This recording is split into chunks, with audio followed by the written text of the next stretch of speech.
நம்ம இந்த குமணனில் பெருந்தலை சாத்தனார் பெருஞ்சித்தனார் 2 புலவர் இருந்திருக்கார்.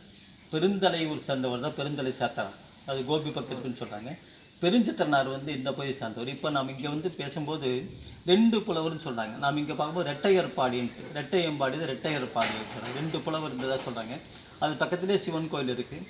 அங்கேயே நமக்கு இந்த குதிரையாறு போகிற வழியில் இருக்குது, கூக்கால் போகிற வழி இருக்குது, இந்த பாப்படியம்மன் கோயில் இருக்குது, அங்கே மன்னவன் இருக்குது. இதெல்லாமே தொடர்ச்சியாக ஒரு குமணன் சார்ந்த தொடர்ச்சியாக இருக்குன்னு சொல்லி ஒரு மரபு இருக்கு. அதை பத்தி கொஞ்சம் சொல்லுங்க. கோபி பக்கத்துல இருந்து ஒரு பெருந்தலை சாத்தனார் வந்தாருன்னு இல்லையா? எல்லாமே கொங்கு நாட்டுல சேர்ந்தது தான். நமக்கு கொங்கு நாடுங்கிறது நம்ம இன்னைக்கு நினைக்கிறோம் ஒரு குறிப்பிட்ட கோயம்புத்தூர் திருப்பூர் மாவட்டங்களுக்குள்ள அடங்கியிருந்தது. அன்னைக்கு தென்கொங்கு வடகொங்குன்னு பிரிக்கிற அளவுக்கு ஒரு பரந்த நிலப்பரப்பா கொங்கு நாடு, பெரிய நிலப்பரப்பு. கிருஷ்ணகிரி தர்மபுரியில எல்லாமே கொங்கு சோழர்களோட கோவில்கள் எல்லாம் இருக்கு, கல்வெட்டுக்கள் இருக்கு.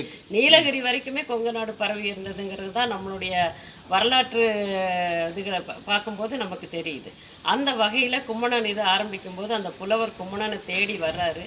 முதல் முறை நமக்கு கொடுத்தப்போ யானையில் ஏற்றி பரிசல் கொடுத்து அத்தனை ஊருக்கு உறவுகளுக்கு எல்லாருக்கும் கொடுக்குற அளவுக்கு நமக்கு பரிசல் கொடுத்த கும்மணவள்ளலை பார்க்கலான்னு வரும்போது அவர் நாட்டில் இல்லை, அவர் காட்டுக்கு போயிட்டாரு, அவர் தம்பி தான் அரசாட்சியில் இருக்காருன்னு சொல்லி கேள்விப்பட்டு பொருள் வாங்குறத விட கும்மணவள்ளலை பார்க்கணுங்கிற ஆசை தான் அவருக்கு ஜாஸ்தியாக இருக்குது.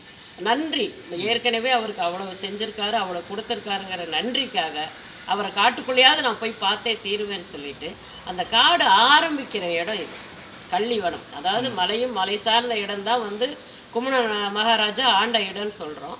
அவர் அந்த அவருடைய அரசாட்சி ஆரம்பிக்கிற இடத்துல இருந்து இந்த இடத்துல அவருடைய கும்மண காவியத்தை நம்ம ஆரம்பிக்கிறது ரொம்பவும் பொருத்தமாக இருக்கும். இந்த கள்ளி நிழல் கடவுள், கள்ளி மரத்தோட நிழலில் அமர்ந்திருக்கிற அந்த கடவுளை அந்த புலவர் பார்த்து வேண்டி இது இப்படி கஷ்டப்படுறோமேங்கிற போது அவர் பாடி சொல்லியிருக்கிற இடம் கும்மணனுடைய எல்லைக்கு உட்பட்டது.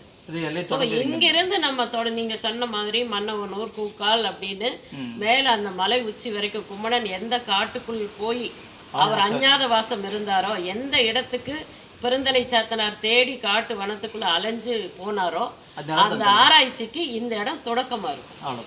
நம்மளும் இந்த கள்ளி நிழற் கடவுள் அப்படிங்கிற அந்த பாட்டை வச்சு அதுலேருந்து ஆரம்பிச்சு இந்த வரலாற்றை கொண்டு போனால் 11 பாடலுக்கும் உரிய இடங்களை நம்ம கண்டுபிடிக்கணும்.